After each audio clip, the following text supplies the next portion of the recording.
I never thought I would fall so hard for Jessica Lancaster. The daughter of Richard Lancaster, one of the biggest real estate developers in Boston, was completely out of my league. Yet somehow, as a construction contractor, I captured her heart, or so I believed. When her family demanded I sign a prenup to protect their fortune, I did it to prove my love was genuine. Little did I know that while I was building our future, she was secretly sharing her present with someone else. Before I continue this heartbreaking journey, let me know where you are watching from in the comments below. If my story resonates with you, hit that like button and subscribe to join me through the painful but ultimately liberating path I had to walk. I still remember the first time I saw Jessica. I was overseeing the renovation of a luxury penthouse downtown, one of her father's investment properties. The April sun streamed through the floor-to-ceiling windows, illuminating the dust particles floating in the air. When she walked in clipboard in hand, I almost dropped my measuring tape. She wore a simple white blouse and tailored pants, her dark hair cascading down her shoulders. Unlike the other wealthy clients who barely acknowledged my existence, Jessica looked me in the eyes when she introduced herself. "I am Jessica Lancaster. My father sent me to check on the progress," she said, with a warm smile that reached her hazel eyes. That day we spent 3 hours discussing the renovation. She was intelligent, asking thoughtful questions about the process and materials. When she mentioned she had studied interior design, I suggested some modifications to the original plan. To my surprise, she not only listened, but took notes. "Would you like to continue this conversation over coffee?" she asked as she was leaving. My heart skipped a beat. Our worlds could not have been more different. My one-bedroom apartment in the outskirts of the city was a stark contrast to her family estate in the prestigious Beacon Hill neighborhood. I worked with my hands. She moved in circles where hands were only used to shake on million-dollar deals.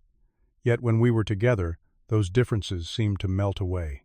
Our romance moved faster than I could have imagined.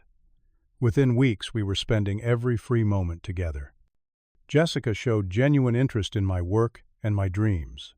She did not seem to care that I drove a 10-year-old truck while she had a collection of luxury vehicles. "I love that you build things that last," she once told me after visiting one of my job sites. "My father buys and sells, but you create."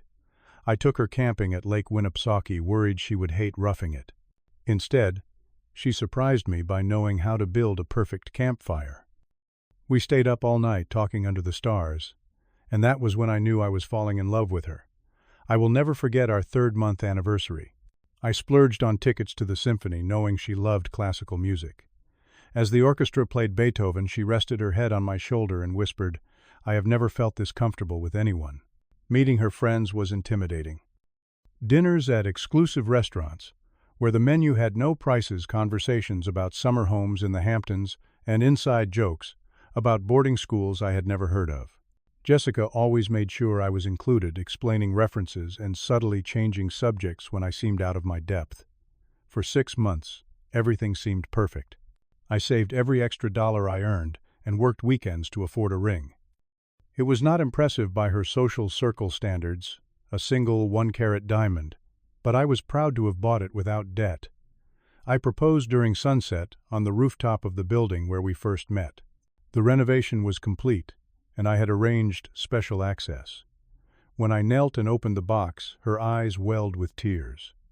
"Yes, Levi, 1,000 times yes," she cried, throwing her arms around me.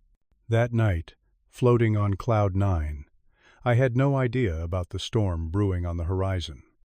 Meeting her family formally, as her fiancé, was a different experience than our casual introductions. Richard and Margaret Lancaster hosted us for dinner at their Beacon Hill mansion.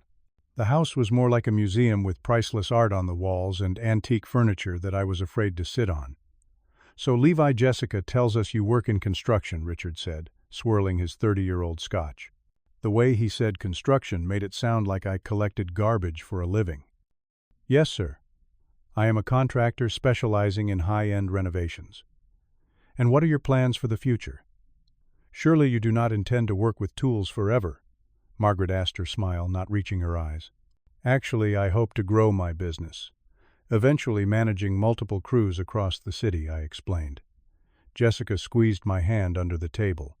Levi is incredibly talented. He just completed the Westbrook project ahead of schedule and under budget. Richard nodded dismissively. Speaking of budgets, have you two discussed finances? Marriage is as much a business arrangement as a romantic one. The conversation only grew more uncomfortable. Questions about my income, savings, and debt were tossed casually between bites of perfectly seared scallops. Jessica defended me, but I could see the pressure her parents were applying. As the wedding planning began, I noticed Jessica gradually ceding control to her mother. Our initial idea of a small ceremony on the coast transformed into an elaborate affair with 300 guests, most of whom I had never met. The intimate celebration I had envisioned was replaced by a social spectacle designed to impress the Lancaster circle.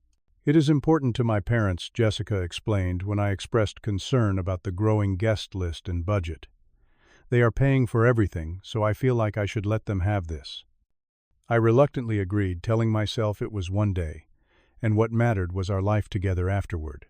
How wrong I was. 1 month before the wedding, Jessica asked me to meet her at her family's lawyer's office downtown. The gleaming skyscraper housed the legal firm that had represented Lancaster developments for generations. Jessica was already there when I arrived, her expression tense.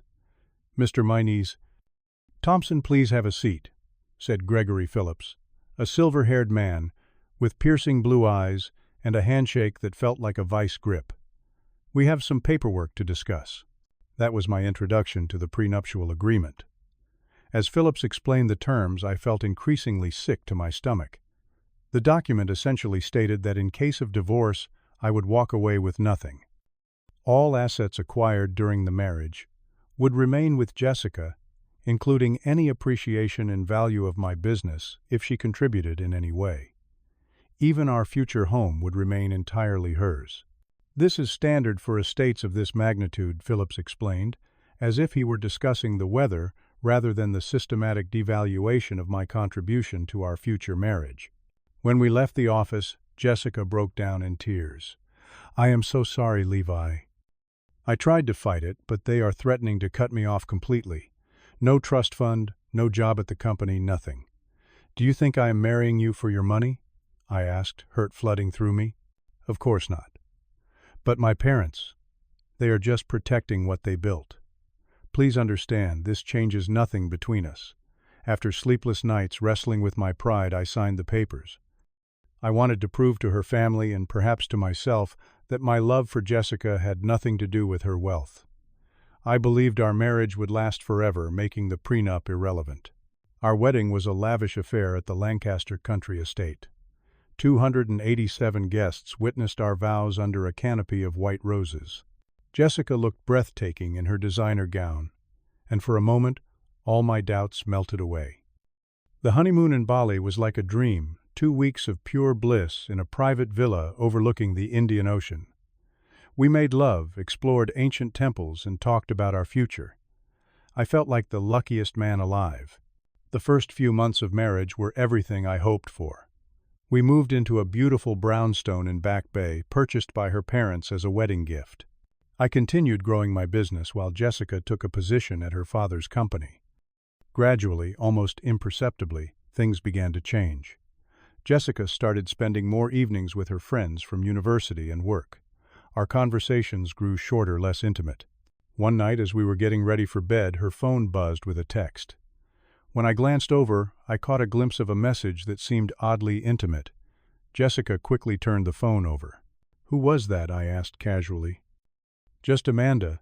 About our lunch plans tomorrow," she replied, but her voice had an unfamiliar edge to it. I brushed it off as my imagination. That was my first mistake. As our marriage progressed into its 6th month, the distance between us grew wider. Jessica attended more social events without me claiming they were work functions or girls' nights out. When I suggested joining her, there was always a reason why it would not work. "It is just boring business talk, Levi. You would hate it," she would say, or, "It is just us girls catching up. You know how Amanda and Sophia can be." Meanwhile, I threw myself into my work, taking on more projects and working longer hours. Part of me thought, if I could just earn more, become more successful, Jessica might look at me the way she did when we first met. I secured bigger contracts and hired more workers, slowly building my reputation in the industry. When we did spend time together, Jessica often made subtle comparisons between me and her friends' husbands. James, just made partner at his law firm, she would mention, or Tyler's tech startup, got another round of funding. Each comment chipped away at my confidence. I started to feel like I was in a competition I had never agreed to enter. "When are we going to start thinking about our own place?" I asked one evening. "Something we choose together." Jessica looked surprised. "Why would we need another place? This house is perfect, but it is yours, not ours. I want us to build something together." She sighed. "That is such a waste of money, Levi.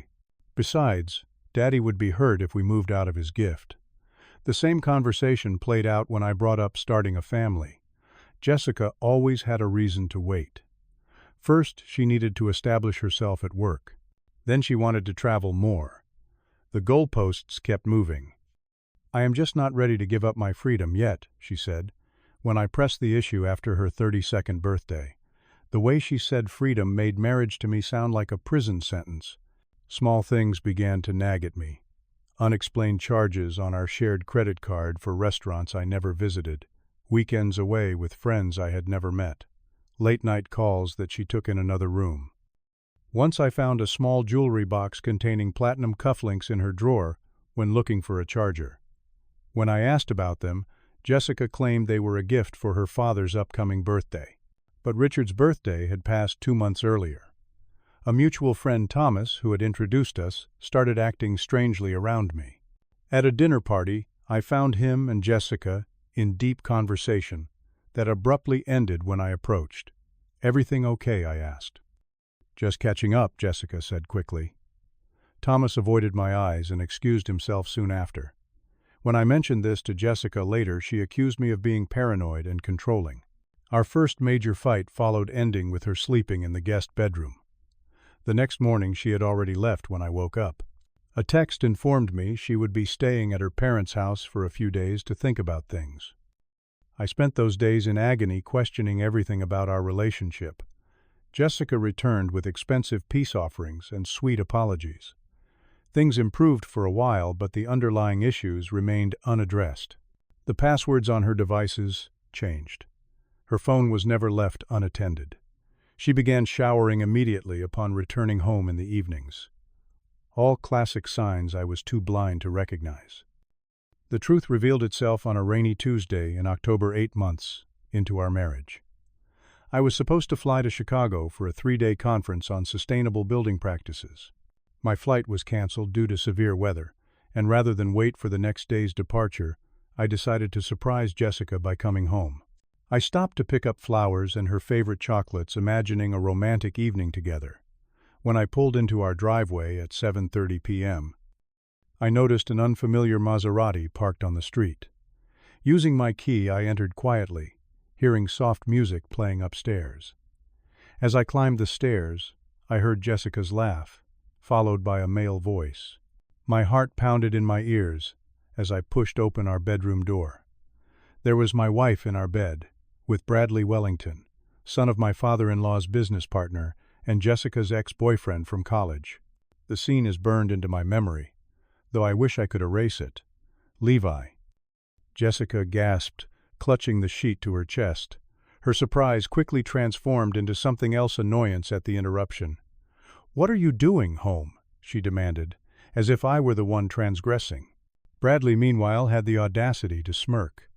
Awkward timing, man. The confrontation that followed revealed the ugly truth. Their affair had been going on for 6 months, since shortly after our wedding. While I was working overtime to build our future, Jessica was rebuilding her past with Bradley. Why was all I could ask, my voice breaking. "Why marry me if you still loved him?" Jessica's response chilled me to the bone. Bradley was not ready to settle down then. Besides, my parents liked the idea of me marrying someone who would never threaten their control of the company. And the prenup guaranteed you could discard me whenever convenient. I added the pieces, finally fitting together. Bradley chuckled. That was Richard's brilliant idea. No offense. But did you really think someone like Jessica would stay with a contractor forever? The prenup was just insurance.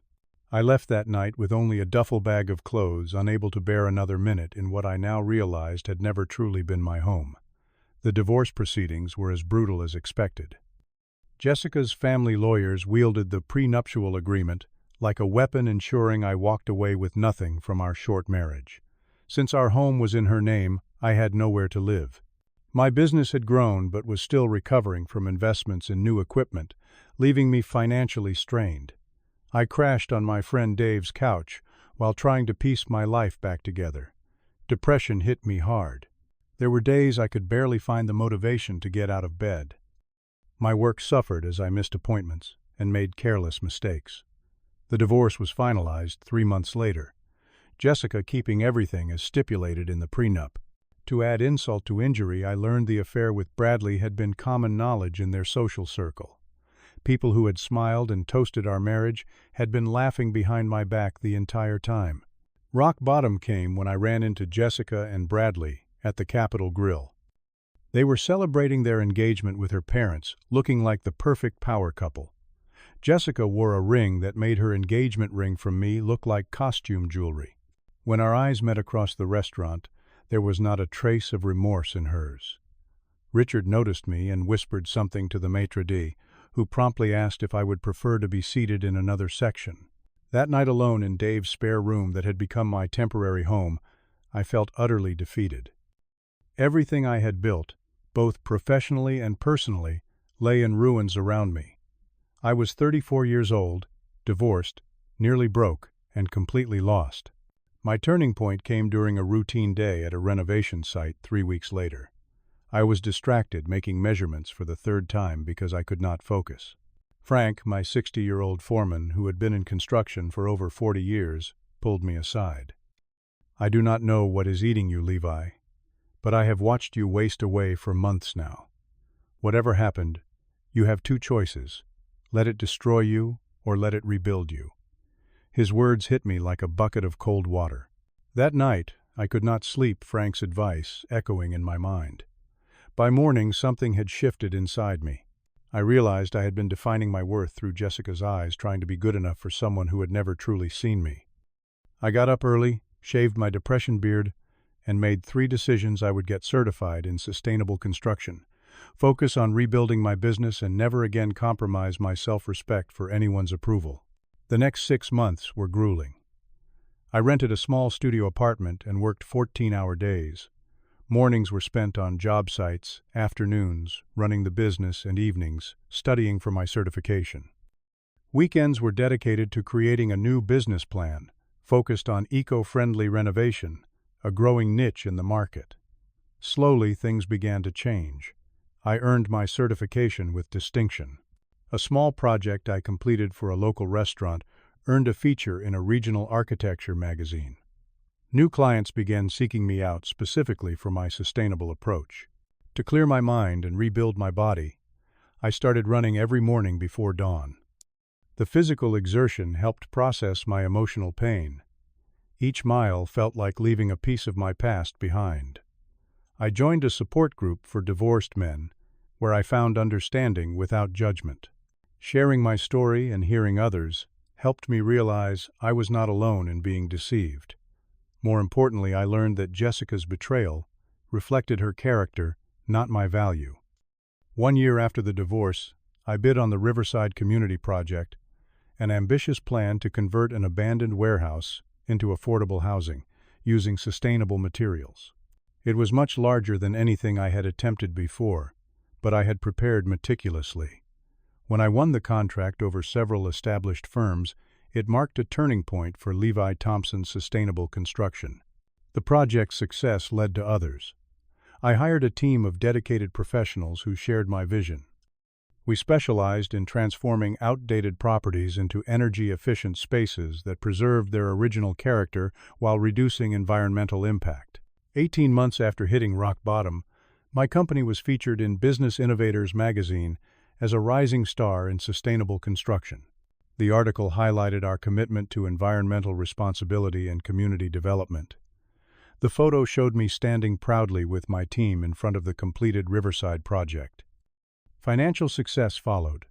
I purchased my first home, a fixer-upper with good bones, that I renovated myself on evenings and weekends. Every nail I hammered, every wall I painted, represented my independence. I developed new friendships with people who valued authenticity over status.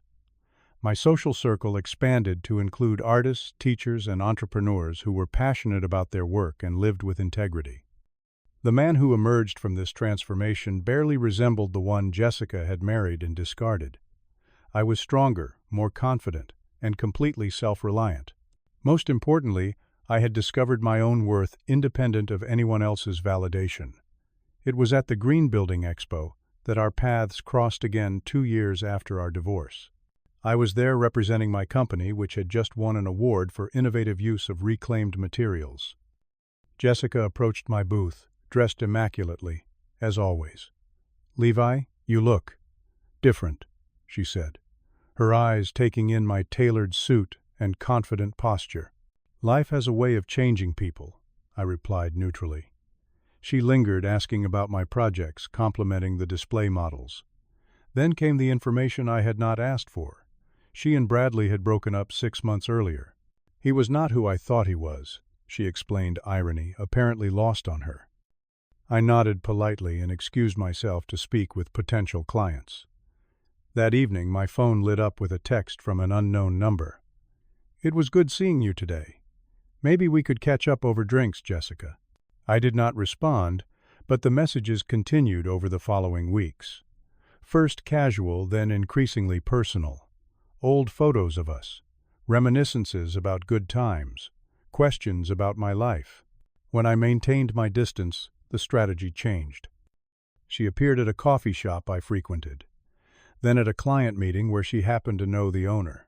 Each time her interest in my new life seemed to intensify. The final confrontation came when Jessica showed up at my home, unannounced, one Saturday evening. Standing on my porch in the rain, she looked different from the confident socialite I had known. Vulnerable, tearful. "Can we talk, please?" Against my better judgment, I invited her in. For 2 hours, Jessica poured out her regrets. Bradley had cheated on her repeatedly. Her parents were pressuring her to find another suitable match. She missed the authenticity of our relationship. "I made the biggest mistake of my life letting you go," she said, moving closer on the couch. "We could try again. No prenup this time. I know you still have feelings for me." Looking into the eyes that once held my entire world, I felt nothing but calm clarity. The spell was broken. "Jessica," I said, maintaining a respectful distance between us. "What we had ended not when you cheated, but the moment you and your family decided I was not good enough as I was. The prenup was never about protecting your assets. It was about making sure I knew my place." Her eyes widened. This was clearly not the response she had anticipated. "That is not true. My parents insisted, and I was caught in the middle," she protested. "You were an adult, making your own choices," I replied. "You chose your family's approval and Bradley's status over our vows. I cannot blame you for those choices, but I do not have to repeat my mistake of trusting you. People change, Levi. I have changed. Look at how you have transformed your life. You are successful now." And there it was. The real reason for her renewed interest. Not who I was, but what I had become. Not love, but the validation my success could now provide her. "That is exactly the problem," I said gently. "You only see my worth now that others recognize it. I needed someone who saw it when no one else did." Jessica's expression shifted from vulnerable to indignant. "So that is it. You are just going to hold a grudge forever. I thought you were bigger than that. This is not about vengeance, Jessica. It is about growth. We both deserve to be with people who truly value us for who we are." When she realized my decision was final, her tears dried up remarkably quickly. "You will regret this," she said coldly. "You think you are so successful now, but you are still just a contractor. My family could crush your little company with one phone call." As I showed her to the door, I felt no anger, only relief, and a touch of sadness for the person she had revealed herself to be. The woman leaving my house had never been the person I thought I married. Perhaps she never existed at all. In the months that followed, I focused on continuing my personal and professional growth. Jessica's threats proved empty. My reputation for quality and innovation had created a network stronger than her family's influence. I found unexpected healing in mentoring young contractors from disadvantaged backgrounds, offering apprenticeships through a program I developed with the local technical college. Watching these young people discover their capabilities reminded me of my own journey. My friendship with Amanda, a kindergarten teacher I met while working on her classroom renovation, blossomed slowly into something deeper. Unlike my whirlwind romance with Jessica, our relationship built gradually on a foundation of mutual respect and genuine appreciation. Amanda loved my passion for sustainable building but was equally supportive during setbacks. She celebrated my successes without keeping score, and called me out when I was wrong without diminishing my worth. Most importantly, she never once made me feel that I needed to be someone else to deserve her affection. The contrast between my relationships with Jessica and Amanda taught me the most valuable lesson of all: genuine love empowers both people to grow without demanding that either change to meet external expectations. Looking back now, I can see that signing that prenup was actually the first step in a journey I needed to take. The pain of betrayal forced me to confront my deepest insecurities and rebuild my life on my own terms. Had Jessica been faithful, I might have spent years trying to earn acceptance from people who had decided I would never be good enough. The greatest gift of this difficult journey was discovering that true wealth lies in living authentically. Success means different things to different people, but for me, it is the freedom to be exactly who I am and to connect with others who value that person. To anyone watching who might be where I once was, questioning your worth because someone else could not see it, remember this: the right people will love you for exactly who you are, while the wrong people will never be satisfied no matter how much you change. The hardest, but most important lesson is learning to recognize the difference. Have you ever had to rebuild your life after betrayal? How did you find the strength to start over? Share your story in the comments below. If this resonated with you, please hit that like button and subscribe to hear more journeys of resilience and self-discovery. Share this with someone who might need to hear that their worth is not determined by those who failed to appreciate them. Thank you for listening, and remember, sometimes the relationships that hurt us the most lead us to the life we truly deserve.